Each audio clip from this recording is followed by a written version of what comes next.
Hey, this is Craig Ford, Mayor of Gadsden. We're going to start bringing you more videos and some projects that are going on with some footage that we're including into the video that we're trying to explain to you, trying to be more transparent and show you more of what's going on. We're trying to figure out what means of media and what means of ways to get our message out to you of what your tax dollars are doing in the city of Gadsden. So I want to talk about the $24 million, what they call ARPA or ARP funds. I call it the COVID money that the federal government gave the cities and the counties and school systems and everybody during the time of COVID for their investment. The city of Gadsden received $24 million. This is prior to me getting elected.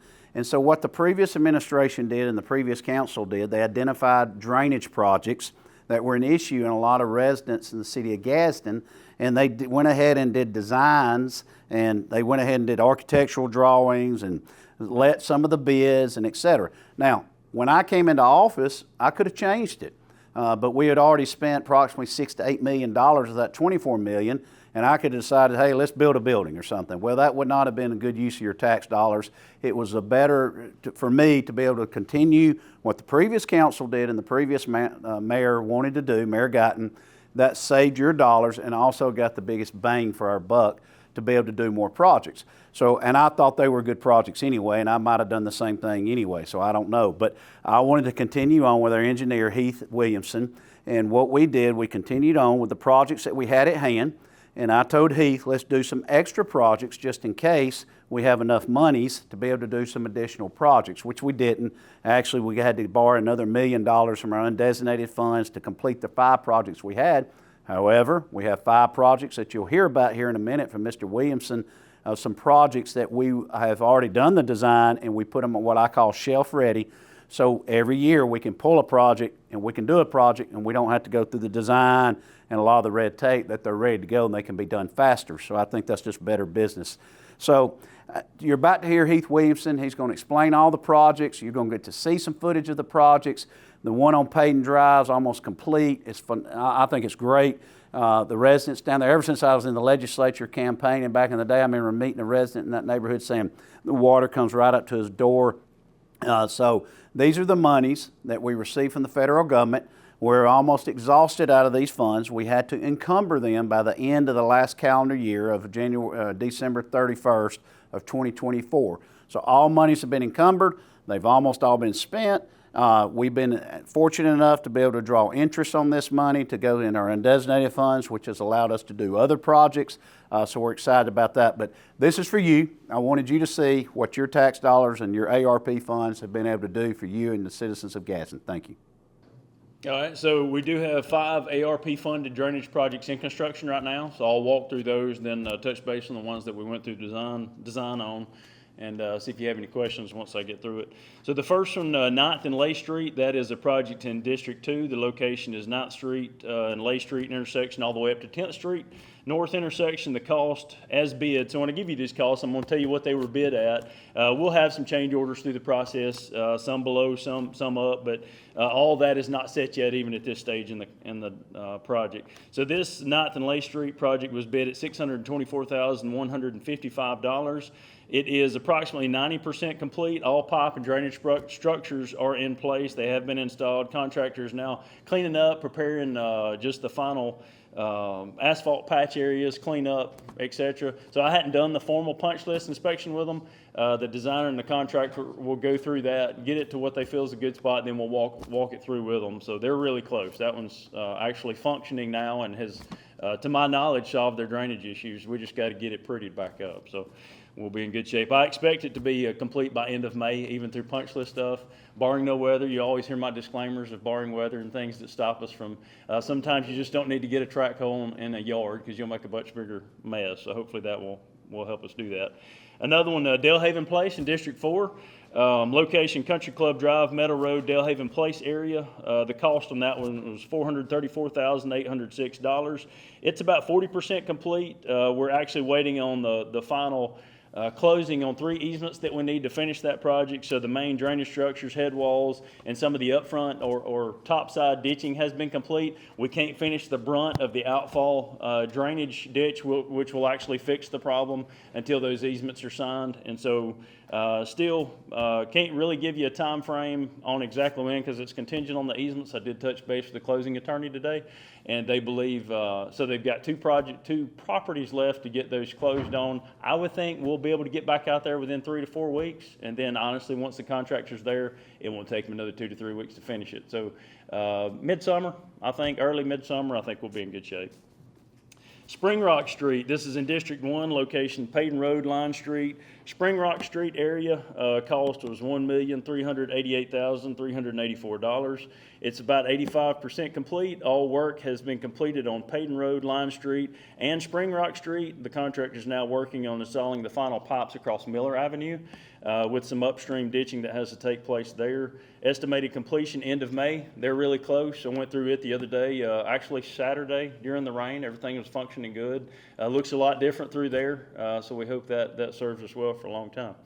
Adams Park, that's the other big one that's in construction now. It's actually located in District 1 and District 2. It's from the Adams Park area, which I'd say Adams Circle, down to the existing concrete open channel located west of 16th Street North. The cost on that one was $1,225,176.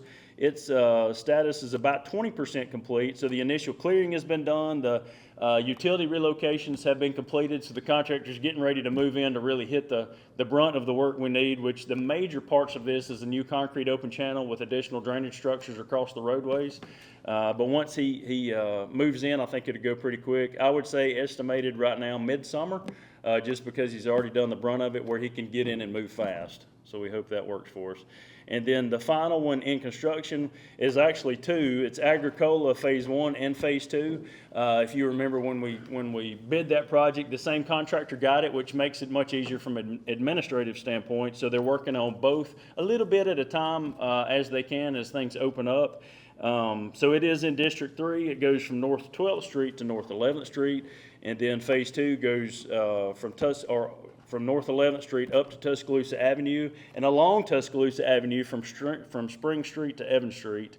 And so I guess I could say total was $6,213,156. Of course, that's split between Phase 1 and 2. I would say right now it is about 40% complete on Phase 1. Phase 2, just scratching the surface, so maybe 5% complete. So all of the pipe or the structures have been installed from North 12th all the way up to North 11th. About 2/3 of the detention basin have been dug out. We'll have to let that dry a bit. Need some dry summer days to let us get all the French drains in and everything that's required there. And then they'll be able to extend further on Phase 2 up to Tuscaloosa Avenue.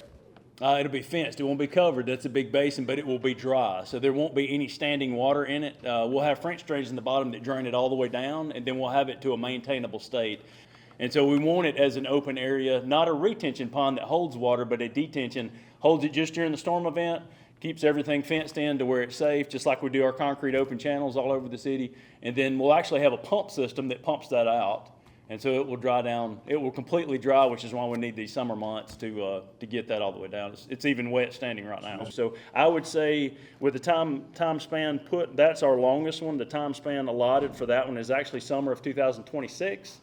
We're still working on some of the easements as we speak for the Phase 2, but it's worked out well because they can go through the Phase 1 and then start some of the work on Phase 2 as we go. So hopefully that will work together. And then the other projects that the ARP funding paid for designs that we had to pull back on or we're looking for other funding sources. One was Greenwood Arrowhead area. That's in District 1. I would say the estimate for that project, it actually broke out into, it was a very complex project. It started in one area looking at it as a whole, and we actually got with a consultant as he finished his models. It broke up into what made sense of about 4 different projects. I would say those are totaling about $2 to $3 million to finish those. There'll be some property acquisition involved, but I think we can gain more ground by splitting them up to be able to work in some areas rather than trying to hit it as a whole, unless we come into a large amount of funding, which doesn't always happen. So maybe we can get something done there. North Gadsden Park, the Goldenrod Avenue area, that's in District 2. Good project. I think that one would take about $1 million. It just took a little bit longer to design before we could jump into it with the other funding we had. Oak Park Drainage, that's in District 6. It's a lot of little projects as well. It's a lot like the other one. There's several spots I think it actually broke up into about 5 or 6, and I would estimate about 1 to 2 million. That's a big range, but there's a lot of spots that I hadn't gotten down into the weed zone yet. But we'll be looking for funding for that. We did an extensive study along South 5th Street and South 6th Street, both touched District 4 and 5. Nothing glaring there. We've got, it's one of those that would be hard to find a spot to stop. So we've got some very old infrastructure in those areas. They function pretty well. A lot of them have siltation in them where it's usually best. Some of it's the old unreinforced concrete pipe. We even have some clay pipes in the ground. Some of those would be better to replace, so we'll have to identify maybe some more narrowed down areas, but I would say about $1 million. Some of that could just be cleaning, some could be replacement, but we'll wrap our minds around the study a bit more. And then finally, the South 11th Street area, that was in District 5. So we have been working on funding or seeking funding through Senator Britt's office for this. The overall project was estimated at $20 million plus. And so trying to break that down into phases that make sense, it was broken down into 5 or 6 phases, but to where we can start essentially at the bottom of the basin and work our way up. I know we've sought the first 2 phases, which would be about $5 million apiece for a total of 10, and would do a lot of good for the overall issues in that area. So phase 1 goes along Hickory Street from the outfall down at Alabama Power Land that goes into the backwaters of the Coosa River, and then upstream along along Hickory Street, so you're adjacent to the steel plant property, but the majority of those basins goes down to that area. So then we've looked at another phase 2 that goes up essentially into the heart of the South Gadsden area, and we'll look at some detention, a lot like we did along Agricola, to help some of those areas. So other than that, it's really a lot of smaller. I think once we get through those 2 phases, we can do a lot locally without a huge project, because it's along streets, just replacing some of the driveway pipes. You've got some bottlenecks and things like that that'll help. So